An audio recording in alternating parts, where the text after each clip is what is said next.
আসসালামু আলাইকুম everyone, welcome to SK cooking recipe.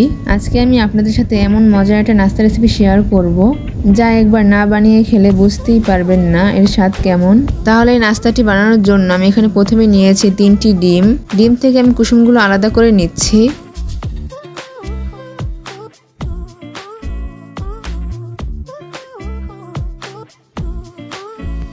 ডিমের সাদা অংশ থেকে আমি কুসুমটা আলাদা করে নিয়েছি। এবার হ্যান্ড উইচের সাহায্যে খুব ভালোভাবে মিশিয়ে নিচ্ছি।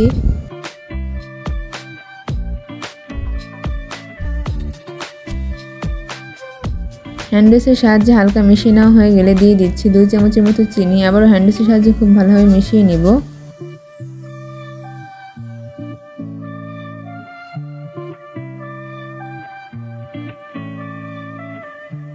আমি এর ভিতরে ডিমের কুসুমগুলো দিয়ে দিয়েছি, সেটা স্কিপ হয়ে গিয়েছে।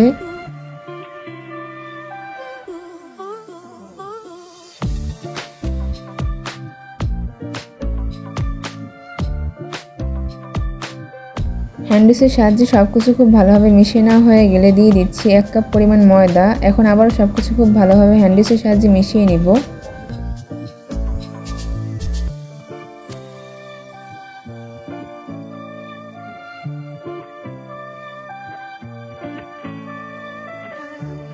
ময়দাটা খুব ভালোভাবে মিশিয়ে নেওয়া হয়ে গেলে দিয়ে দিচ্ছি 1 চামচ পরিমাণ বেকিং পাউডার আর দিয়ে দিচ্ছি স্বাদ মতো লবণ। আবার সবকিছু খুব ভালোভাবে মিশিয়ে নিব।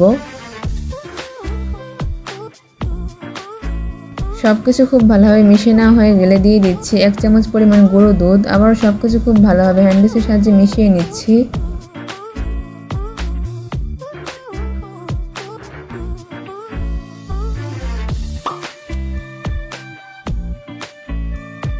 সবকিছু উপকরণ খুব ভালোভাবে মিশিয়ে নেওয়া হয়ে গেলে চলে যাচ্ছে চুলাতে ভাজতে। এর জন্য আমি আগে থেকে একটি ফ্রাই প্যান গরম করে রেখেছিলাম, সেটার উপর আমি চামচের সাহায্যে দিয়ে দিচ্ছি।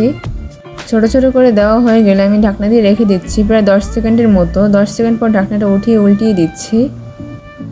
মাশাআল্লাহ, দেখতেই পাচ্ছেন পিঠেগুলো কতটা ছিদ্রযুক্ত হয়েছে। ঠিক একই রকম করে সব পিঠেগুলো ভেজে নিব।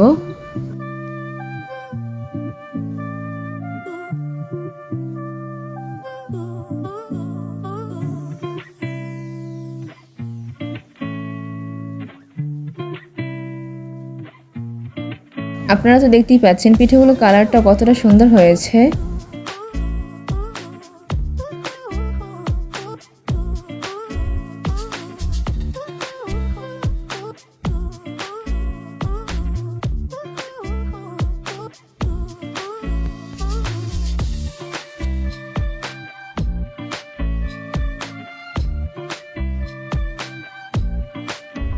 ঠিক একই রকম করে আমি সব পিঠেগুলো খুব ভালোভাবে ভেজে নিয়েছি।